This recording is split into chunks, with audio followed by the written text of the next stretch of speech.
എന്ത് സഞ്ജു, ഒരു മര്യാദ വേണ്ടേ? മര്യാദ വേണ്ടേ? എന്താ വർമ്മ തിലക എന്ത് കഴിഞ്ഞ കളി നീ ഒരു 100 അടിച്ചെന്ന് പറഞ്ഞാണ്ട് ഒരു മര്യാദ വേണ്ട? എന്ത് കുട്ടിയും കൊല്ലും കളിയാടെ? ഇതെന്ത് കുട്ടിയും കൊല്ലുക? ഇത് ക്രിക്കറ്റ് അല്ലേ? ഇത് ക്രിക്കറ്റ് തന്നെ കിടക്കണം. എന്താ ഒരു ബഹുമാനം, ഒരു എന്തൊരു ഒരു ദയൊക്കെ വേണ്ടത് നിങ്ങൾക്ക്? ഇങ്ങനെയാണ് അടിക്കാനുള്ളത്? ഇത് കളിയൊന്നുമല്ല, ക്രിക്കറ്റ് ഒന്നും അല്ല. മോശം, വളരെ മോശമായി സഞ്ജു, വളരെ മോശം. നീ 2 കളി ഡക്കായി കഴിഞ്ഞാൽ പോട്ട് എന്നും പറഞ്ഞ് ഇമാതിരി അടിക്കണോടെ? എന്തടേ? അവർക്ക് നാളെയും കളിക്കണ്ടേ? അവർക്ക് അഭിമാനം എന്നത് സാധനം ഇല്ലടേ. അവരുടെ നാട്ടിൽ വെച്ചിടേ. അവർക്ക് വെളിയിറങ്ങി നടക്കണോ വേണ്ടേ? നമുക്കൊരു ദയ എന്ന് പറഞ്ഞൊരു സാധനം വേണമല്ലോ. അമ്മമാരെ നീ തലയിൽ മുണ്ടിട്ട് നടക്കൂ? എന്തോടെ അടി? ഇങ്ങനെ അടിക്കൂടെ ആരെങ്കിലും? ഒരു സംയമനം പാലിക്കണ്ടേ?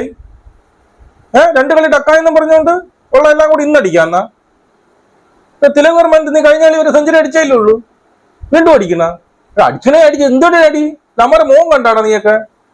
സഞ്ജു, നീ എന്തിന്റെ ഗാലറിയിൽ നിന്ന് ആ പെങ്കൊച്ചിന്റെ മുഖത്ത് അടിച്ചു കൊടുത്തത്? ആ പെണ്ണ് ഇവിടെ മറ്റേ ഐസം വെച്ചോണ്ടിരിക്കുന്നുണ്ട്.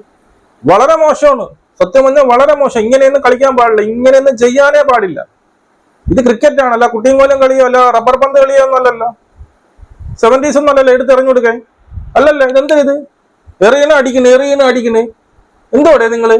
ഒരു ചെറിയൊരു എന്തൊരു ബഹുമാനം വേണം. ശത്രുവായാലും പോലും ചെറിയൊരു ബഹുമാനം വേണം. അല്ല, മനസ്സിലായോ? പരസ്പരം ഒരു ബഹുമാനം വേണം. ഇങ്ങനെയൊന്നും ഒരുത്തനോട് നിങ്ങൾ പെരുമാറരുത്. ഇങ്ങനെയൊന്നും ഒരാളോട് കൊടുത്ത് നിങ്ങൾ എന്ത് ചെയ്യരുത്, കളിക്കരുത്, കാണിക്കരുത്. ശാപം ദൈവം ശപിക്കും നിങ്ങളെ. മനസ്സിലായി? വളരെ മോശമായിപ്പോയി, വളരെ ദണ്ഡിത്തനായിപ്പോയി. ഇങ്ങനെ ഒരു ഇന്ന് കാണിച്ചിരിക്കട്ടെ, ഇനി മേലാല് ഇങ്ങനെയുള്ള വൃത്തികേടുകൾ കാണിക്കല്ല സഞ്ജു. വളരെ മോശമാണ്. വീണ്ടും പറഞ്ഞ നിങ്ങൾ കാണിച്ചത് വളരെ മോശമാണ്. നിങ്ങൾ ഡക്കായി 2 കളി ഡക്കായി, ശരി തന്നെയാണ്. അതിന് തൊട്ടുമ്പോൾ സെഞ്ചുറി അടിച്ചില്ലേ എന്നും പറഞ്ഞ് ഇപ്പോൾ സെഞ്ചുറി അടിച്ചു. എന്തോന്നിത്?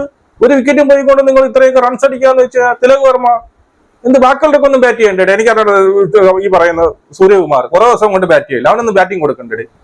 എന്തോടെ ഇത്? നമുക്ക് കളി കളഞ്ഞിട്ട് തീർന്നിട്ട് ഒന്നുകൂടി കാണാം. എന്തോ നിങ്ങൾ തന്നെ പറയും, ശരിയാണോ ഇത്? ഒട്ടും ശരിയല്ല.